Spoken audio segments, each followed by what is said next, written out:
സ്വർണ്ണക്കൊള്ള തെളിഞ്ഞു.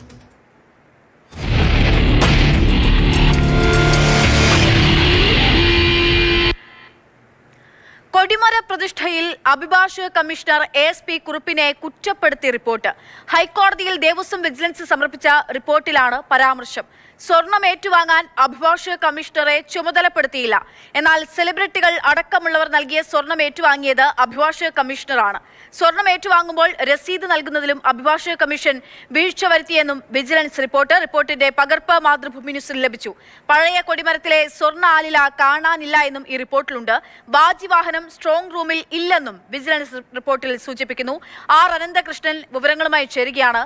അനന്തൻ, ഇപ്പോൾ നേരത്തെ ASPയുടെ അദ്ദേഹത്തിന്റെ ഔദ്യോഗികമായിട്ടുള്ള പ്രതികരണമല്ല, അങ്ങനെ പ്രതികരിക്കാൻ അദ്ദേഹം തയ്യാറായില്ല എങ്കിൽ പോലും അദ്ദേഹത്തിന്റെ പ്രതികരണം വന്നതെന്ന് പറയുന്നത് ഇതിൽ നേരിട്ട് കോടതിയിൽ കാര്യങ്ങൾ പറഞ്ഞോളാം, എല്ലാം പറയുന്നതിൽ തനിക്ക് ഓർമ്മക്കുറവുണ്ട്, പക്ഷേ താൻ ചട്ടം ലംഘിച്ചൊന്നും ചെയ്തിട്ടില്ല എന്നുള്ളതാണ്. പക്ഷേ ഇപ്പോൾ വരുന്ന റിപ്പോർട്ട് അനുസരിച്ച് അദ്ദേഹം സ്വന്തം ഇഷ്ടപ്രകാരം ഇത്തരത്തിൽ സ്വർണം ഏറ്റുവാങ്ങിയെന്നുൾപ്പെടെയുള്ള വിവരങ്ങൾ പുറത്തു വരികയാണ്. ഏതൊക്കെ തരത്തിലുള്ള ചട്ടലംഘനമുണ്ട്, എന്തൊക്കെ കാര്യങ്ങളാണ് റിപ്പോർട്ടിൽ പറയുന്നത്?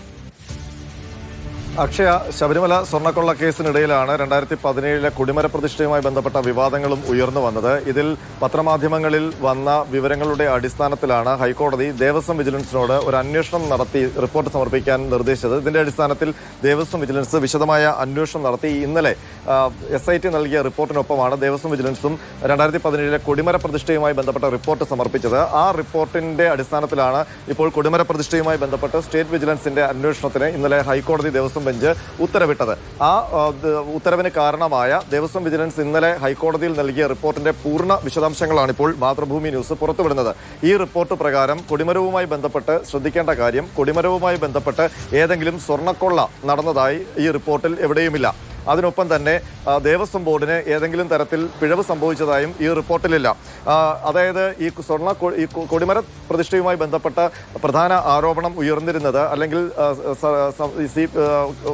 അന്ന് ദേവസ്വം പ്രസിഡന്റായിരുന്ന പ്രയാർ ഗോപാലകൃഷ്ണനും മെമ്പറായിരുന്ന അജയ് തറയലിനുമൊക്കെ വീഴ്ച സംഭവിച്ചു എന്ന തരത്തിലാണ് രാഷ്ട്രീയമായി ഈ കൊടിമര പ്രതിഷ്ഠയുമായി ബന്ധപ്പെട്ട വിവാദങ്ങൾ ഉപയോഗിച്ചിരുന്നത്. എന്നാൽ ഈ രണ്ടു പേരുടെയും പേരുകൾ ഈ റിപ്പോർട്ടിൽ വീഴ്ച സംബന്ധിച്ച കാര്യങ്ങളിൽ ഒന്നും പരാമർശിക്കുന്നില്ല. പകരം ഇതിനകത്ത് വീഴ്ചയുടെ ഭാഗത്ത്, അല്ലെങ്കിൽ ആർക്കാണ് വീഴ്ച സംഭവിച്ചത് എന്ന് ദേവസ്വം വിജിലൻസ് കണ്ടെത്തിയിരിക്കുന്നത് അത് ഒരാൾക്ക് മാത്രമാണ്. അത് അന്ന് ഈ സ്വർണ്ണക്കൊടിമരത്തിന്റെ പ്രതിഷ്ഠയുമായി ബന്ധപ്പെട്ട് ഹൈക്കോടതി നിയോഗിച്ച അഭിഭാഷക കമ്മീഷണറായ ASP കുറുപ്പിനാണ്.